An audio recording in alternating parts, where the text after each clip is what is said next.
বন্ধুরা, আমি চৈতালি ন্যাচারাল ভ্লগের পক্ষ থেকে সকল বন্ধুকে জানাই আমার আন্তরিক শুভেচ্ছা। বন্ধুরা, আজও আমি শ্রী শ্রী মায়ের কথা বলবো।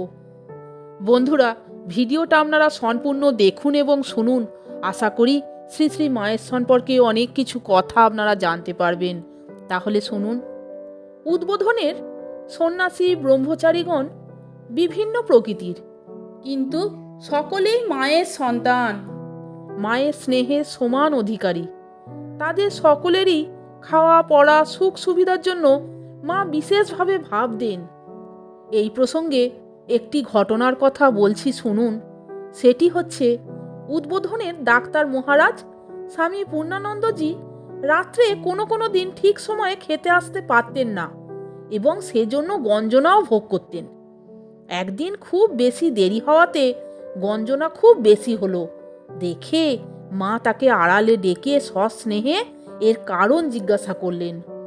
স্বামী পূর্ণানন্দ মায়ের স্নেহের স্পর্শে কেঁদে ফেললেন এবং বললেন, রাজা মহারাজের অর্থাৎ স্বামী ব্রহ্মানন্দজির আদেশ নিত্য 10,000 জপ করবে, সংখ্যা ঠিক রেখে, এবং ভুল হলে প্রথম থেকে পুনরায় জপ করবে।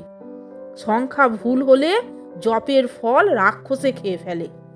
মা রাক্ষসে খাওয়ার কথা শুনে হেসে উঠলেন এবং বললেন, বাবা, তোমরা ছেলে মানুষ, মন চঞ্চল, একাগ্র চিত্ত হয়ে জপ করার জন্যই রাখাল এরকম বলেছে। তা বাবা, আমি বলছি, খাবার ঘন্টা বাজলেই তুমি ঠিক সময় চলে এসে খাবে। জপের সংখ্যা পূর্ণ না হলেও দোষ হবে না, পরে আবার সুবিধা মতন জপ করো। মায়ের ভরসা পেয়ে সন্তান নির্ভয় হলেন এবং যথা সময়ে খেতে আসতে লাগলেন। সন্তানদের সুখ স্বাচ্ছন্দ্যের দিকে ছিল মায়ের তীক্ষ্ণ দৃষ্টি। ছেলেদের শুকনো মুখ, দিন বেশ ক্ষীণ শরীর মা দেখতে পারতেন না।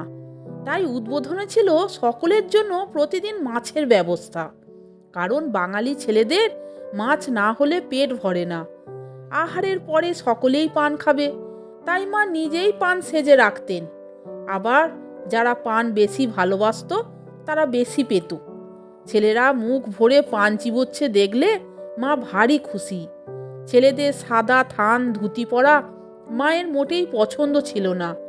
ভক্তরা তাকে অনেক সরু পাড়ওয়ালা কাপড় দিতেন, অর্থাৎ শ্রী শ্রী মাকে। তার নিজের ছিল সামান্যই প্রয়োজন, সেই সব কাপড় অকাতরে বিলিয়ে দিতেন ছেলেদের।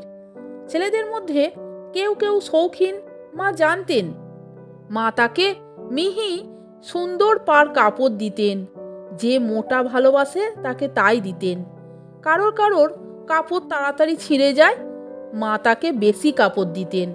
খাওয়া জল খাওয়া সব ব্যাপারেই যে যেমন চাইতো, যার পেটে যেরূপ সহ্য হতো মা তাকে ঠিক সেই রকমই দিতেন। মা প্রতিদিন সকালের পুজোর পর প্রসাদী মিশ্রির শরবত একটু খেতেন। এ তার বরাবরের অভ্যাস। এই ছিল তার সকালের প্রধান জলযোগ, পিত্ত রক্ষা। এইটুকু মুখে দিয়ে মা সন্তানদের জল খাবার খাওয়াতেন। ছেলেদের জল খাওয়া হয়ে গেলে মেয়েদের খেতে দিয়ে মা নিজেও একটু গ্রহণ করেন। ভক্তরা যে ফল মিষ্টি আনে তা অপরেই পায়, তিনি সামান্য একটু মুখে দেন মাত্র। অল্প চারটি মুড়ি তার জল খাবার।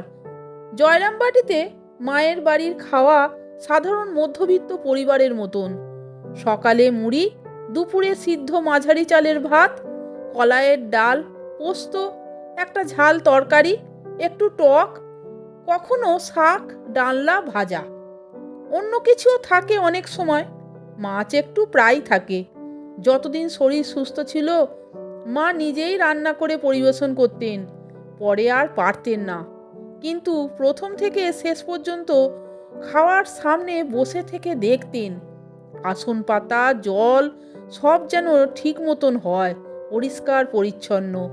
গ্লাসে জল যেন কম বেশি না হয়, পাতা যেন ঠিক আসনের মাঝখানে থাকে। আসনগুলি ঘনও হবে না, দূরেও থাকবে না, সমান ফাঁক ফাঁক। পরিবেশন হচ্ছে, মায়ের সুমধুর আহ্বান ছেলেদের কানে গেল, বাবা বেলা হয়েছে, দেরি হয়ে গেল, তাড়াতাড়ি এসো, পাতে ভাত পড়েছে, খাবে এসো। ছেলেদের একটু দেরি হচ্ছে, হাতের কাজ শেষ না করে আসতে পারছে না। মা পাতা আগলে বসে আঁচল দিয়ে মাছি তাড়াচ্ছেন। ছেলেরা খাচ্ছে, মায়ের চোখে মুখে কি গভীর আনন্দের প্রকাশ। সুমধুর স্বরে ছেলেদের জিজ্ঞাসা করছেন, কেমন হয়েছে? কারোর পাতে ভাত নেই, কারোর বা ডাল কম, কার কিসে রুচি, দেখে শুনে বলে কয়ে পেট ভরে খাওয়াচ্ছেন। কোনো নবাগত ভক্ত ছেলের প্রাণের আকাঙ্ক্ষা মায়ের প্রসাদ পাবে। মা তাকে বুঝিয়ে সুজিয়ে প্রথমেই খাইয়ে দিলেন, বললেন, এখন বসে পেট ভরে খাও, আমার খেতে দেরি হবে, আমি প্রসাদ রাখবো তোমার জন্য, পরে পাবে ঠিকই। দুপুরে মা একটু দুধ ভাতও খান, তরকারি একটু একটু সব মুখে দিয়ে বাটিতে দুধে 4টি ভাত মাখলেন, নিজে একটু মুখে দিলেন। তারপর প্রসাদ প্রার্থী ভক্তকে ডাকলেন। সে উপস্থিত হলে প্রসন্ন মুখে বললেন, বাবা ওই ধরো গো, প্রসাদ চেয়েছিলে, বসে বসে তৃপ্তি করে খাও। সন্তানের প্রাণ জুড়ালো, মায়েরও পরমানন্দ। আবার এরকমও হয়েছে যে কোনো ভক্তের মায়ের প্রসাদ পাওয়ার জন্য খুব আগ্রহে মা একটা সন্দেশ হাতে নিলেন, ঠাকুরকে দৃষ্টিভোগ দিয়ে তারপর নিজের জিহ্বাগ্রে স্পর্শ করিয়ে পরম স্নেহের সাথে সহর্ষে দিলেন সন্তানকে, বাবা খাও প্রসাদ।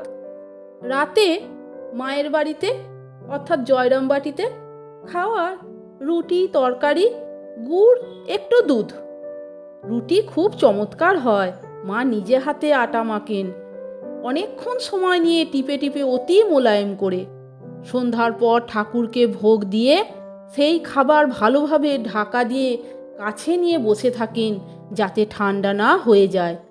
ছেলেরা একটু রাত হলে খাবে, সন্ধ্যাবেলা ঠাকুরকে ডাকবে, তার স্মরণ করবে, আবার একটু রাত্রি না হলে খিদে পায় না, পেট ভরে খেতে পারবে না, তাই মা প্রতীক্ষা করছেন। মিটমিট করে প্রদীপ জ্বলে, ঠাকুরকে ধূপ দিয়ে প্রণাম করে, আলো কমিয়ে দিয়ে মা পা মেলে বসে থাকেন। কোথায় কোন রাজ্যে তার মন বিচরণ করে কে জানে, সব নিস্তব্ধ। তাহলে বন্ধুরা, ভিডিওটা আপনারা সম্পূর্ণ দেখলেন তো এবং শুনলেন তো শ্রী শ্রী মায়ের কথা। শ্রী শ্রী মা তার সকল ভক্ত সন্তানদের খাওয়া পড়া সুখ সুবিধার জন্য কিভাবে ভাবতেন। বন্ধুরা, ভিডিওটা যদি আপনাদের ভালো লাগে তাহলে একটা লাইক, কমেন্টস এবং আমার চ্যানেলটিকে সাবস্ক্রাইব করে আমার পাশে থাকবার অনুরোধ করলাম। এই রকম আরও অনেক ভিডিও পেতে বন্ধুরা প্লিজ আমার চ্যানেলের ভিডিওগুলো আপনারা একটু দেখুন, ভালো লাগলে বন্ধুদের মধ্যে শেয়ার করে দেবেন। আপনারা সকলে ভালো থাকবেন, সুস্থ থাকবেন। আমি আবার আসি পরের দিন অন্য কোনো ভিডিও নিয়ে। ভিডিওটা সম্পূর্ণ দেখার জন্য আপনাদের আমি অসংখ্য ধন্যবাদ জানাচ্ছি। জয় শ্রী শ্রী ঠাকুরের জয়, জয় শ্রী শ্রী মা, জয় মা শারদা, জয় মা জগদ্দম্বা, জয় মা জগৎজননী, জয় গুরু, জয় গুরু, জয় গুরু।